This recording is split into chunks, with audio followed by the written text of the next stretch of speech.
بس حکیم صاحب نے جو بات فرمائی نا، مودودی صاحب نے میرے کو سمجھائی کہ یا انہیں انسانوں سے نکال کر خدائی کی طرف لے گئے کہ یہ تو بشر نہیں، یہ تو خدا ہی ہے، یا اتنا گرایا کہ شریف انسان بھی نہیں ہے۔ یہ بائبل پڑھے کوئی اپنی بیٹیوں سے لوط علیہ السلام زنا کر رہا ہے، سکی بیٹی، ان کو حاملہ کرتے ہیں، کوئی شراب پی کر کپڑے اتار کر بے ہوش ہو جاتا ہے نور علیہ السلام، کہیں خود ہارون علیہ السلام ہی بچڑا بنا کر، سامری وغیرہ کا کوئی ذکر نہیں، ہارون نے بنایا اور ساری امت کو کافر کیا اور پجوایا۔ ایسی باتیں مولانا کرتے ہیں، اپنے رہبروں کو صحیح مقام پر نہیں رہنے دیا، یا خدا بنا دیا یا بالکل انسانیت سے بھی خارج کر دیا، شرافت بھی ختم کر دی۔ اب قرآن کا بیان آئے گا کہ قرآن رسول اللہ کو اصل شکل میں پیش کرتا ہے کہ بشر ہی ہے، اعلیٰ ترین بشر ہے، ان خوبیوں کا حامل ہے۔ تو یہ مسئلہ جو نا کہ اپنے رہبر اور پیشوا کو صحیح سمجھنا، اگر خدا بنا لیں گے تو آپ یقین رکھیں پھر اسوہ حسنہ جو ہے نا سنت، اس پر عمل کی کبھی توفیق نہیں ہوگی۔ جب پہلے قدم پر یہ بیریئر کھڑا ہو گیا، یار تم بشر ہو، وہ نور تھے، وہ کر گئے، نیکیاں تم سے ہوتی ہیں۔ ایک تو یہ فتنہ ہے۔ میرے دوست ہیں ہمارے امین صاحب، اللہ ان کو سلامت رکھے، انہوں نے بڑے پیارے انداز میں یہ بات سمجھائی کہ یہ جو کہتے ہیں نا بشر نہیں نبی، اصل میں کیا کہ ایک مولوی صاحب کہیں گئے، انہوں نے تقریر کی حضور علیہ الصلوۃ والسلام کی سادہ زندگی،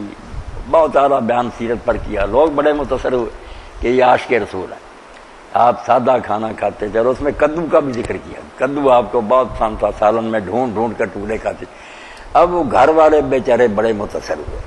کہ مولانا واقعی محب رسول، انہوں نے کدو ہی پکایا، گوشت ہی نہیں ڈالا، کدو۔ جب کدو مولانا کے سامنے آیا تو سمجھ گیا کہ تقریر نہیں پہنچا دیا۔ اب انہوں نے یہ فلسفہ لا بشریت جو ہے نا کہ نبی بشر نہیں،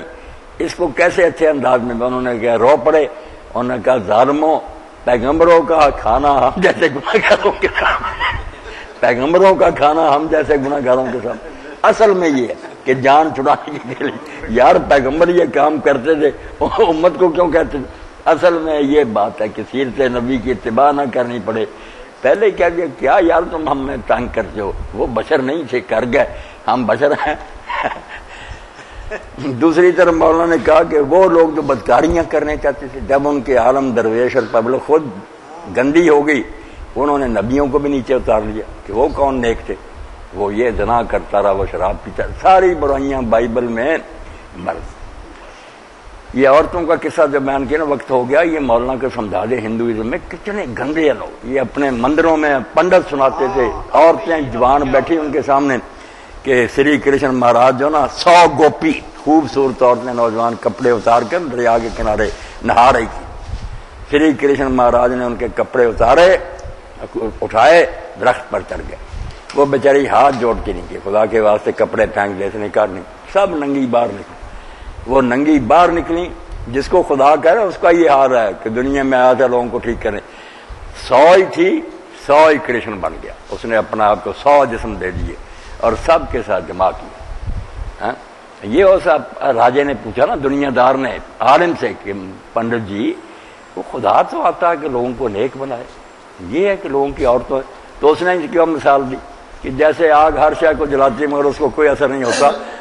ولیوں نبیوں کو گناہ کچھ نہیں کرتا۔ انا للہ و انا الیہ، یہ امتوں کے بیڑے غرق ہونے کی مثال۔